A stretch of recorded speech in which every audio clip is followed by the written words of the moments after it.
जय Gurudev Datta. Welcome to Om Datta channel. Thank you very much for watching these videos. जय गुरुदेव दत्ता। श्लोकम शुक्लांबरधरं वंदे विष्णुं शशिवर्णं चतुर्भुजं प्रसन्नवदनं ध्यायेत् सर्वविघ्नोपशान्तये। अगजानन पद्मार्कं गजाननमहर्निशम् अनेकदन्तम् एकदन्तमुपास्महे।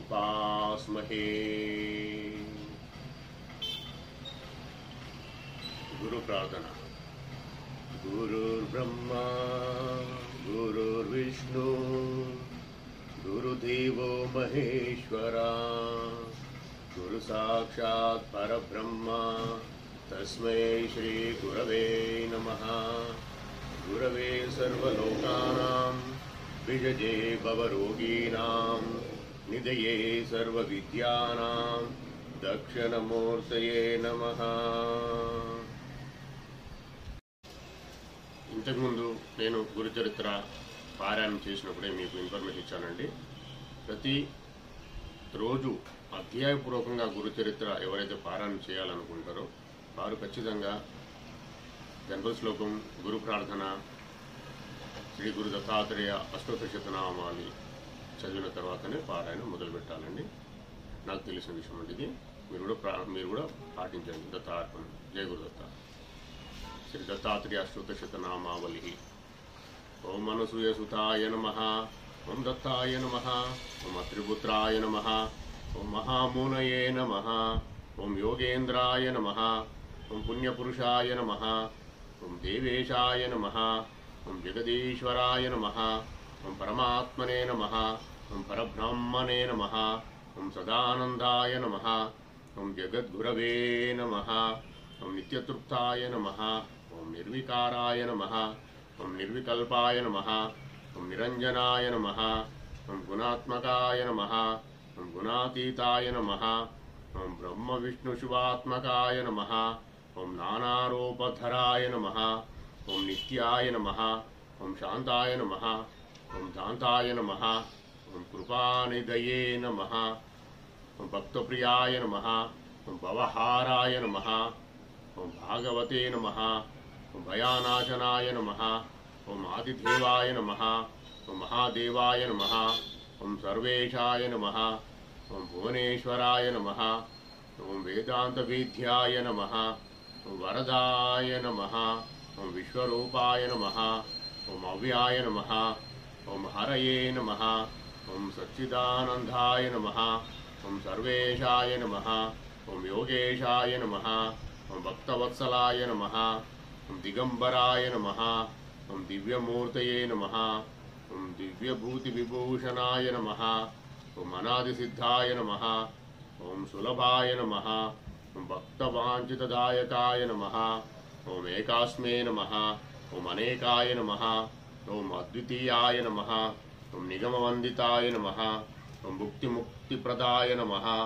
ओम कार्तवीर्यवरप्रदाय नमः। ओम शाश्वतांगाय नमः। ओम विशुद्धात्मने नमः। ओम विश्वात्मने नमः। ओम विश्वतोमुखाय नमः। ओम सर्वेश्वराय नमः। ओम सदातुष्टाय नमः। ओम सर्वमंगलदायकाय नमः। ओम निष्कलांकाय नमः। ओम निराभासाय नमः। ओम निर्विकल्पाय नमः। ओम निराश्रयाय नमः। ओम पुरुषोत्तमाय नमः। ओम लोकनाथाय नमः। ओम पुराणपुरुषाय नमः। ओम अनघाय नमः। ओम अपरमहिम्ने नमः। ओम अनंताय नमः। ओम आद्यांतरहितकृतये नमः। ओम संसारवनदावाग्नये नमः। ओम भवसागरतारकाय नमः। ओम श्रीनिवासाय नमः। ओम विशालाक्षाय नमः। ओम क्षीराब्धिशयनाय नमः। ओम अच्युताय नमः। ओम सर्वपापक्षयकराय नमः। ओम तापत्रय निवारणाय नमः। ओम लोकेशाय नमः। ओम सर्वभूतेशाय नमः। ओम व्यापकाय नमः। ओम करुणामयाय नमः। ओम ब्रह्मादिवंदितपदाय नमः। ओम मुनिवंद्याय नमः। ओम स्तुतिप्रियाय नमः। ఓం నామారూపక్రియాతీతాయ నమః. ఓం నిస్పృహాయ నమః. ఓం నిర్మలాత్మకాయ నమః. ఓం మాయాధీశాయ నమః. ఓం మహాత్మనే నమః. ఓం మహాదేవాయ నమః. ఓం మహేశ్వరాయ నమః. ఓం వ్యాఘ్రచర్మాంబరధరాయ నమః. ఓం నాగకుండలభూషణాయ నమః. ఓం సర్వలక్షణసంపూర్ణాయ నమః. ఓం సర్వసిద్ధిప్రదాయకాయ నమః. ఓం సర్వజ్ఞాయ నమః. ఓం కరుణాసింధవే నమః. ఓం సర్పహారాయ నమః. ఓం సదాశివాయ నమః. ఓం సహ్యద్రివాసాయ నమః. ఓం సర్వాత్మనే నమః. ఓం భవబంధ విమోచనాయ నమః. ఓం విశ్వంబరాయ నమః. ఓం విశ్వనాథాయ నమః. ఓం జగన్నాథాయ నమః. ఓం జగత్ప్రభవే నమః. ఓం ద్రాం శ్రీ దత్తాత్రేయాయ నమః. इति श्री दत्तात्रेय स्तोत्रशतनामावलिः. जय गुरुदेव दत्ता. जय गुरुदेव दत्ता. శ్రీ గురుచరితామృతము పారాయణము 23వ అధ్యాయము. ఈరోజు 23వ రోజు. శ్రీ గురుమూర్తి నృసింహ సరస్వతి స్వామివారి లీలా వైభవము గానగాపుర గ్రామాధిపతి గురునాథుని తమ గ్రామమునందు నివసించుటకి అభ్యర్థించుట, శ్రీ గురుడు అంగీకరించుట, పల్లకిలి ఊరేగింపుగా శ్రీవారు గానగాపురం నందు ప్రవేశించుట, అశ్వత్థ వృక్షముపైన గల బ్రహ్మరాక్షసును ఉద్ధరించుట, మఠము నిర్మించుట, శ్రీ గురు మహిమలు విస్తృతంగా వ్యాపించుట, కుమసి గ్రామములో గల ఒక తాపసి శ్రీ గురునాథుని నిందించుట. శ్రీ గణేశాయ నమః. శ్రీ సరస్వత్యే నమః. శ్రీ గురుభ్యో నమః. శ్రీపాద శ్రీ వల్లభ శ్రీ నృసింహ సరస్వతి శ్రీ గురుదత్తాత్రేయాయ నమః. ఆ తర్వాత కథాక్రమము వివరించి చెప్పుము స్వామి అని నామధారకుడు సిద్ధమునీశ్వరుని ప్రార్థించెను. అంతట సిద్ధముని నామధారకునితో ఇట్లు చెప్పసాగను. కుమార, గురుమూర్తి యొక్క లీలలు అత్యద్భుతములు, అగాధములు, అపారములు. ఆ తర్వాత జరిగిన అద్భుతమైన గురుమూర్తి యొక్క కథా వృత్తాంతమును ఇప్పుడు చెప్పుచున్నాను. నీవు సావధానంగా వినవలేను. తమ ఇంటిలో గురువుల యొక్క అపారమైన కృపా ప్రభావం చేత ముసలి గొడ్డు బర్రె యౌవనంతో ఉన్నటువంటి పాడి బర్రె ఏ విధంగా పాలనిచ్చునో ఆ విధంగా 2 పూటల పాలన ఇచ్చుటను చూచి ఆ నిరుపేద బ్రాహ్మణ దంపతులు తమ భాగ్యము తామే మురిసిపోవుచుండిరి. ఏ పూర్వజన్మ సుకృతం వలన మనను ఉద్ధరించుటకై ఆ పరమేశ్వరుడే మారు వేషంలో ఈ యతీశ్వరుని రూపమైన భిక్ష కోసమే మన ఇంటికి యతించనని భావించుకొనుచు శ్రీవారి యందు అత్యంత దృఢమైన భక్తిని పెంచుకొనుచుండిరి. వారి కృపకు మాటి మాటికి స్మరించుకొనుచుండిరి.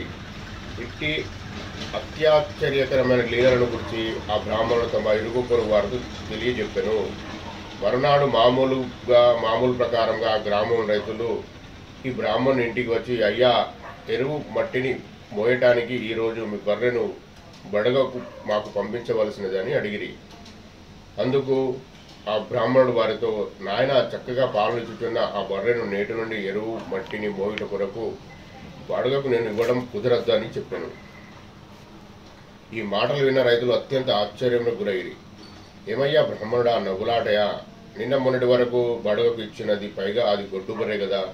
ముసలి బొక్క చిక్కినది, పళ్ళు ఊడిపోయినది, ఏనాడు గర్భం ధరించినటువంటి వట్టిపోయిన పొదుగును కలిగిన గొడ్డు బర్రె నిన్నటి నుండి పాలు ఇచ్చుచున్నది అని నీవు చెప్పడం కడు విడ్డూరంగా ఉన్నది. అది పాలను ఎట్లు ఇచ్చుచుండెను? నిజమా, లేక బడగకు ఉయ్యకూడదని ఇట్లు అనుచుంటివా అని వచ్చిన రైతులు ప్రశ్నించింది. అందుకు బ్రాహ్మణుడు వెంటనే ఇంటిలోని వెళ్ళి తాను పాలను పితికిన కడవను తెచ్చి వారికి చూపించి, ఇదిగో చూడు నాయన, ఈ కడవ నిండుగా పాలు, పూటకు 2 కడవ పాలు, అది కూడా 2 పర్యాయములు సమృద్ధిగా పాలను ఇచ్చుచున్నది అని చెప్పాను. ఆ రైతులు నివ్వెరపోయిరి. ఏది, మేము మా ఇంటి కంటి నిండా చూచేదము, ఒకసారి పితికి చూడుము అని కోరిరి. అందుకు హర్షాతిరేకంతో ఆ బ్రాహ్మణుడు వెంటనే వారి అందరి ఎదుట పాలను పితికి చూపించాను. ఆ ముసలి బర్రె సమృద్ధిగా పాలను ఇచ్చాను. ఈ అద్భుతమునకు అందరూ విస్మయవహులైరి. ఇది కేవలం మా ఇంటికి ప్రతినిత్యం భిక్ష కొరకే విచ్చేయుచున్న శ్రీ గురుదేవుల యొక్క మహిమనే తప్ప మరేమీ కాదని క్రిందటి రోజున జరిగిన అద్భుతమైన గురునాథుల యొక్క మహిమను గురించి ఆ బ్రాహ్మణ దంపతులు వారి ఇంటికి వచ్చిన రైతులకు ప్రశంసాపూర్వకంగా కడు ముదముతో వివరించి చెప్పిరి. వారందరూ ఆ వీధిలో ఉన్నవారికి, ప్రక్క వీధిలో ఉన్నవారికి అత్యద్భుతంగా సంఘటించిన గురు మహిమ విశేషం గురించి ఒకరితోనొకరు ముచ్చడించుకొనుచుండిరి.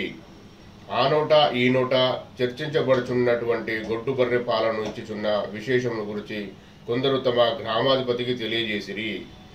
ఆ గ్రామాధిపతి ఆశ్చర్యచకితుడై వెంటనే వచ్చి ఆ బ్రాహ్మణులకు నమస్కరించి ఆధారంతో ప్రశ్నించెను.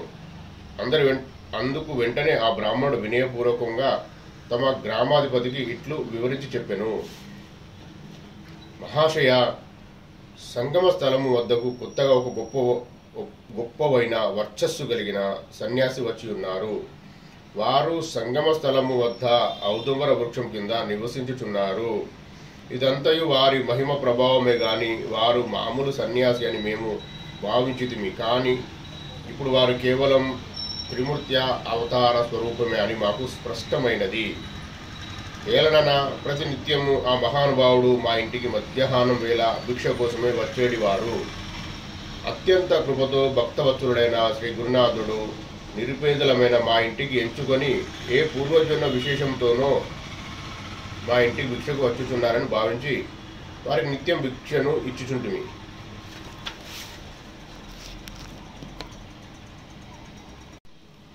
అయితే నిన్నటి దినము మా బర్రెను బడగకు ఎవరూ తీసుకొని వెళ్ళలేదు. అందువలన ఇంటిలో ద్రవ్యం కరువైనది. ఏ పదార్థం లేకుండెను. నేను భిక్షాటన నిమిత్తముగా మన ఊరిలోనికి వెళ్ళి తిని ఇంతలో శ్రీ గురుమూర్తి భిక్ష కొరకై రానే వచ్చిరి. అయ్యో భగవంతుడా, ఇప్పుడు నేనేమి చేయుదును అని నా భార్య లోపలే దిగులు పడుచుండెను. అది గమనించిన శ్రీ స్వామివారు, భయమెందుకు తల్లి, నీ బర్రెను పిండి పాలు ఇయ్యవచ్చును కదా అని పలికిరి. వారి వాక్కును విశ్వసించి ఆమె పాత్రను తీసుకొని బర్రె వద్దకు వెళ్ళను. దాని పొదుగు నిండిపోయి పాలు కారిపోవుచుండెను. చెప్పుటకు ఇంకేమున్నదయ్యా, నా గుడ్డు బర్రె సమృద్ధిగా పాలను ఇచ్చెను. ఆ పాలనే భిక్షగా స్వీకరించి శ్రీ స్వామివారు ముదంతో వెళ్ళిపోయారని చెప్పాను. అందుగా గ్రామాధిపతి, ఇది గొడ్డుపోయిన బర్రె అని గ్రామంలో అందరికీ తెలిసిన విషయమే. కానీ నీవు చాలా చోద్యమును వివరించుచుంటివి. నా కళ్ళ ముందు పిదిగి చూపించమని ఆయన కోరెను. అప్పుడు సరేనని వెంటనే పాత్రను తెచ్చి తమ గ్రామాధిపతి కళ్ళెదుట ఆ బ్రాహ్మణుడు గొడ్డుపోయిన ముసలి బర్రె పొదుగును పిండగా పాత్ర నిండుగా పాలను ఇచ్చెను. తమ కంటి ముందు జరిగిన అద్భుతమైన గురుమూర్తి యొక్క లీలను చూచిన ఆ గ్రామాధిపతి నివ్వెరపోయెను. వెంటనే శ్రీ స్వామివారిని దర్శించుటకై ఆ బ్రాహ్మణ దంపతులను తమ వెంట రావలసిందని కోరాను. అందుకు వారు సరేననిరి. ఆ రాజుగారు, ఈ కథలో గల గ్రామాధిపతినే రాజుగా సంబోధించబడినదని గమనించగలరు. వెంటనే తన భార్యపుత్రులను తమ యొక్క సేవక దళమును సైన్యమును వెంట తీసుకొని మేళతాళములతో గురువు యొక్క మహిమను కీర్తించుతూ ఊరేగింపుగా సంగమ స్థలమునకు వెళ్ళాను. సంగమ స్థలము వద్ద ఔదుంబర వృక్షము కింద అద్భుతమైన వర్చస్సు ఆసీనులై విరజిల్లుచున్న శ్రీ గురుమూర్తిని దర్శించి వెంటనే ఆ రాజుగారు అత్యంత భక్తిభావంతో సాష్టాంగ వందనం చేసెను. లేచి నిలబడి 2 చేతులు జోడించి ఆ గురుమూర్తికి ఇట్లు స్తుతించెను. జగద్గురు, మీకు జయం జయము. మహిమాన్వితమగు మీ కృపకు, అత్యద్భుతమైన మీ లీలకు మా కోటి కోటి వందనములు. మీరు త్రిమూర్తుల అవతారమే. మీ మహిమను మేము ఏమని వర్ణించగలము? అభ్రపరిచే లీలలు అది వర్ణించడం మాకు సాధ్యమా? మాయామోహం అనే అంధకారంలో మునిగి ఉన్న మందబద్దులో మేము. జ్ఞానజ్యోతి స్వరూప, జగజ్యోతి స్వరూప, మమ్మల్ని ఉద్ధరించుము. ఏ విశ్వకర్త, ఘోరమైన సంసారంలో చిక్కుకొని మాయామోహం చేత చుట్టబడి మునిగి తేలుచున్న అజ్ఞానులమైన మమ్ములను దయతో తరింపచేయుము అని వారి శరణాగతి కోరుతూ శ్రీవారి చరణమును పట్టుకొని సాష్టాంగ వందనం చేసెను. స్వామి, మా కంటికి మీరు మానవ మాతృనిగా కనిపించినప్పటికీ సాక్షాత్తు విశ్వకర్తలైన భగస్వరూపులే సుమా. ఈ సృష్టిని లీలగా రచించగల సమర్థులు. మీ మహిమను వర్ణించి మిమ్మల్ని స్తుతించడం నా వంటి అజ్ఞానికి సాధ్యం కాని పని.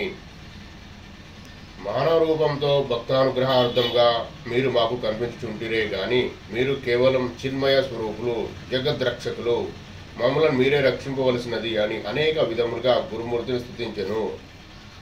అందుకు రాజుగారి భక్తికి వినయమును చూచి గురుమూర్తి మిగిలిన సంతోషించి అతనిని ఆశీర్వదించిరి. తదుపరి శ్రీ గురుమూర్తి రాజును ఇట్లు ప్రశ్నించెను. నాయన, మేము అడవిలో నివసించి తపస్సు చేసుకున్న సన్యాసులము. నీవు ఇంత సంబరంతో మా వద్దకు రావడానికి గల కారణమేమి? భార్యపుత్రులతో సేవక సైన్య సమేతుడపై మా వద్దకు వచ్చుటకు కారణమేమి? వివరంగా చెప్పవలెనని ప్రశ్నించెను. శ్రీ గురునాథుని మాటలు విని వెంటనే ఆ రాజు చేతులు జోడించి వినయముతో పలికెను. లోకోద్ధారమునకై అవతరించిన మీరు భక్త జనులను నిర్వేతుకమైన కృపచేత తరింపజేసే మీరు అరణ్యవాసములకు ఎందుకు చేయుచుంటిరి? భక్తులను ఉద్ధరించిన కొరకే దివి నుండి భూమికి దిగివచ్చిన సాక్షాత్తు నారాయణ స్వరూపులే మీరు అని మా గట్టి విశ్వాసము. భక్తజనుల ఇష్టానుసారంగా మీరు వారిని అనుగ్రహించుచుండెదరు. మిమ్మలను అనేక బిరుదాంకితములైన మాటల చేత వేద పురాణ శాస్త్రాదులు మాటిమాటికి కీర్తించుచున్నవి. భక్తవత్సల చిన్మయమూర్తి, మీ కీర్తి అంతులేనిది, అనుపమానమైనది. నా విన్నపమును దయతో మీరు వినగలరు. స్వామి, మా గానగాపుర మహాస్థానమును పునీతం చేయుడు. గురుమూర్తి నిత్యం మా గ్రామంలోని నివసించుచు మీకు ఇష్టమైనచో ఈ సంగమ స్నానం నందు అనుష్ఠానం చేసుకునవచ్చును. కానీ మిగిలిన వేళలందు మా గ్రామంలోనే మీరు నివసించవలెనని పదే పదే నేను ప్రార్థించుంటిని. మీరు కోరిన చోట ఒక చక్కని మఠం నిర్మింపజేసేదను. అందు మీరు నివసించి మమ్మల్ని ఉద్ధరించగలరు. మాకు జ్ఞానం ఉపదేశించి మమ్ము తరింపజేయగలరని మేము శరణు కోరి మాటి మాటికి వేడుకొని చుంటినని ఆ రాజుగారు గురుమూర్తి యొక్క చరణం పట్టుకొని భక్తిపూర్వకంగా ప్రార్థించెను. శ్రీ గురుమూర్తి తనలో ఇట్లు తలపోసెను. మేము లోకమునకు ప్రకటమయ్యే సమయం ఆసన్నమైనదని సంకల్పించుకొని కొంతకాలం ఈ చోట ఉండవలేను. భక్తజనులను తరింపజేయవలసి ఉండుటకే కాక శిష్య పరంపరను విస్తరించవలసిన అవసరం కూడా ఉండి ఉన్నది కనుక ఈ రాజుగారి మనోరథం నెరవేర్చెదను అని గురుమూర్తి తనలతో నిశ్చయించుకొని అప్పుడు వెంటనే బాహ్యంగా పలికిరి.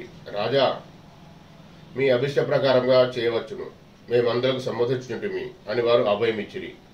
శ్రీ గురునాథుడు సమ్మతించినందులకు ఆ రాజు బ్రహ్మానంద భరితురాయను. వెంటనే తన సేవక బృందమును పురమాయించి వెంట వచ్చిన పల్లకిని అలంకరించి అందులో స్వామివారిని కూర్చుండజేసి స్వయంగా వారు పల్లకిని మోయించు గానగాపుర గ్రామమునకు గురునాథుని తీసుకుని వెళ్ళుటకు బయలుదేరిరి. ఆ పల్లకి ముందు అనేక విధమైన మంగళ గీత వాద్య ఘోషముల మనోహరంలో వాయించుచుండిరి. చిత్ర పథకములతో అలంకరించబడిన వాహనములు, ఏనుగులు, గుర్రములు తన భార్య పుత్రాదులతో బంధు సమేతముగా గొప్ప ఊరేగింపుతో ఒక మహోత్సవ స్ఫూర్తితో బయలుదేరిరి. పల్లకి ముందు ఒక వైపు బ్రాహ్మణులు వేద స్వస్తివచనలు పలుకుచుండిరి. మరొక వైపు వంది మాగాదులు త్రిమూర్తాత్మక అవతార స్వరూపమైన శ్రీ నృసింహ సరస్వతి స్వామి వారి బిరుదులను ప్రభావమును పొగుడుచుండిరి. ఈ విధంగా అంగరంగ వైభోగంతో ఒక గొప్ప మహోత్సవం తలపింపచేయు ఆ రాజుగారు స్వామివారిని గొప్ప ఊరేగింపుతో తమ గ్రామంలోనికి తీసుకుని వెళ్ళాను. నగరవాసులందరూ అనేక విధములైన హారతి పల్లెములను అలంకరించి స్వామివారు వచ్చుచున్న మార్గమునకు ఇరువైపున నిలబడి నీరాజమును సమర్పించుచుండిరి. ఆ గ్రామాధిపతి అయిన రాజు చేసిన గొప్ప వేడుకను చూసి శ్రీ గురుమూర్తి అవ్యజమైన ప్రేమతో మిగిలిన సంతసించెను. ఈ విధంగా వారు ప్రవేశించిన గ్రామం పశ్చిమ దిశగా ఒక గొప్ప ఎత్తైన అశ్వత్థ వృక్షం ఉండెను. దాని పక్కనే ఒక పాడుబడిన ఇల్లు కూడా ఉండెను. చూచుటకు అది ఒక విధమైన భయమును కలిగించినట్లుగా ఉండెను. ఆ వృక్షం మీద ప్రాణులందరినీ భయపెట్టునట్టి ఒక భయంకరమైన బ్రహ్మరాక్షసుడు నివసించుండెను.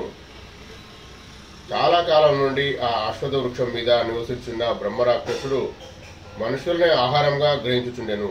అందుచేత ఆ అశ్వత్థమునకు చుట్టుపక్కల వెళ్ళుటకు గ్రామంలోని ప్రజలందరూ భయపడుచుండిరి. దానికి సమీపంలో ఎవరును గృహమును నిర్మించుకునట లేదు. అటువైపు ఎవరును వెళ్ళుట కూడా సాహసించకుండిరి. ఒంటరిగా అశ్వత్థం వైపు వెళ్ళుటకు అందరూ భయపడుచుండిరి. గురుమూర్తి యొక్క మహోత్సవము ఆ అశ్వత్థ వృక్షం సమీపంలో రాగానే తమ ఊరేగింపును నిలుపవలసినదని గురుమూర్తి ఆజ్ఞాపించెను. నేను ఈ వృక్షం వద్దనే నివసించదను అని ప్రకటించాను. ఆ వృక్షం సమీపంలోనే మఠం నిర్మించవలసినదని గురునాథుడు రాజుగారితో పలికాను. అప్పుడు గ్రామస్తులందరూ, అయ్యా, ఈ అశ్వత్థ వృక్షం పైన ఒక భయంకరమైన రాక్షసుడు గలడు. ఇటువైపు వచ్చిన మనుషులను ప్రాణులను ఆ బ్రహ్మరాక్షసుడు చంపుచుండును. అది భయంకర రూపం దాల్చి రాత్రులందు సంచరించుచుండును. ఇటువైపు వచ్చుటకు గాని నివసించుటకు గాని ఈ గ్రామంలోని వారెవరూ సాహసించడం లేదు. అందుకే చెట్టుకు సమీపంగా ఈ ఇల్లు పాడిపడిపోయినది అని వారు చెప్పిరి. ఇంతలోనే అశ్వత్థ వృక్షం పైన ఉన్న బ్రహ్మరాక్షసు వెంటనే కిందికి దూకి ప్రత్యక్షమై అందరూ చూచుచుండగా స్వామివారి పాదములపై సాష్టాంగంగా వందనం చేశాను. వెంటనే భక్తిపూర్వకంగా స్వామివారిని ప్రార్థించుచుండెను. స్వామి, నేను మహాపాపిని, అజ్ఞానం అనేడు ఘోరమైన అంధకారంలో చిక్కుకొని దుఃఖించుచుండిని. దయతో నన్ను తరింపజేయుడు. మీ దర్శన మాత్రం చేతనే నా పూర్వ జన్మార్జిత పాపములన్నీ పటాపంచలైపోయినవి. ప్రాణాల ఎడ నిర్వేతుకమైన కృపను చూపించే దయాసాగర ప్రభువు నన్ను తరింపజేయుడు, నన్ను ఉద్ధరించుడు. నేను మీ శరణాగతుడను అని మొరపెట్టుకొనెను. అతని ప్రార్థనను విని శ్రీ గురుమూర్తి వెంటనే అతని శిరస్సు మీద తన దివ్యమైన హస్తమును పెట్టగానే అతడు మనుష్య రూపం ధరించెను. అందుకు ఆ బ్రహ్మరాక్షసు వెంటనే స్వామివారి పాదపద్మంలోకి పడి దొర్లుతూ ఆనంద బాష్పాలను కార్చుచుండెను. అప్పుడు గురుమూర్తి ఆ బ్రహ్మరాక్షసును ఉద్దేశించి నుడివెను, నాయన, వెంటనే ఆలస్యం చేయకుండా నీవు నదీ సంగంలోకి వెళ్ళి స్నానం చేయుము. అచ్చటా నీ పిశాచి శరీరము విడిపోవును. అప్పుడు నీవు ముక్తిని పొందెదవు. ఇక నీవు పునర్జన్మ ఉండదు అని అభయమును ప్రసాదించాను. అక్కడ చేరిన వారందరూ అత్యంత ఆశ్చర్యంలోనై, శ్రీ గురునాథ త్రిమూర్తాత్మిక స్వరూప, మీకు జయం జయము అని కరతల ధ్వనులు మోగించుతూ దిక్కులు పిక్కటిల్లినట్లుగా జయ జయ ఘోషలు పలికిరి. ఒకరితో ఒకరు, ఈ మహాత్ముడు మామూలు మానవుడు కాదు సుమా, సాక్షాత్తుగా బ్రహ్మ విష్ణు మహేశ్వరుడు అవతారమే అని అందరూ వేణోళ్ళ పొగుడుచుండిరి, చేతులెత్తి నమస్కరించుచుండిరి. శ్రీ గురునాథుల ఆజ్ఞాపించిన ప్రకారంగా అశ్వత్థ వృక్షములకు సమీపన చక్కని మఠం నిర్మించబడెను. ఆ మఠమునందే శ్రీ నృసింహేశ్వర స్వామి వారు నివసించసాగిరి. నాటి నుండి ఆ రాజు స్వామివారిని ధర్మపత్ని సమేతంగా వచ్చి షోడశోపచార పూజలతో పూజించుండెను. ప్రతినిత్యం అనేక విధ వాద్యములతో మంగళ గీతములతో తన సేవక బృందం వెంట పచ్చుచుండగా వివిధ పూజా సామాగ్రి వెంట తీసుకొని అత్యంత వైభవపూతంగా మఠమునకు ఇచ్చేసి శ్రీ గురుమూర్తిని కడు భక్తితో పూజింపసాగిరి. శ్రీ గురునాథుడు ప్రతినిత్యం ప్రాంతాకాలం సంగములకు వెళ్ళి అనుష్ఠానం చేసుకొనిచుండెను. అయితే అనుష్ఠానంకై శ్రీ గురుమూర్తి సంగమును వెళ్ళుచుండినప్పుడు ఆ భూపాలు కూడా సేవక జన సమేతంగా శ్రీ స్వామివారి వెంట పాదచారిగా వెళ్ళుచుండేవాడు. తిరిగి వారు అనుష్ఠానం ముగించుకొని మఠముకు బయలుదేరినప్పుడు మధ్యాహ్నం వేళ పరివార సమేతంగా ఆ రాజుగారు ఆనందంతో మఠమును తిరిగి వచ్చి వారికి వినయపూర్వకం నమస్కరించి తమ తమ ఇండ్లను చేరుకునేవారు. అప్పుడప్పుడు శ్రీ గురుమూర్తి చక్కగా వైభవపేతంగా అలంకరించబడిన ఆందోళిక యందు కూర్చుండ చేసి సర్వదళ సైన్య సమేతంగా ఊరేగింపు వలె వారి కీర్తిని, వారి లీలను ప్రశంసింపుచు ఊరి బయటకు తీసుకెళ్లి ఉపవనాలు, మైదానం మొదలైన చోట్ల కొద్దిసేపు విడిది చేసి మఠంలోకి తిరిగి వచ్చుచుండేవారు. భక్తవత్సరుడైన శ్రీ గురుమూర్తి భక్తులకు ఆధీనుడు కావున వారి మనోభిష్టములకు అనుకూలంగా వారిని సంతోషింపజేయచ్చు, వారి మనస్సును ఆనందము కలిగించుచు ప్రవర్తించేవారు.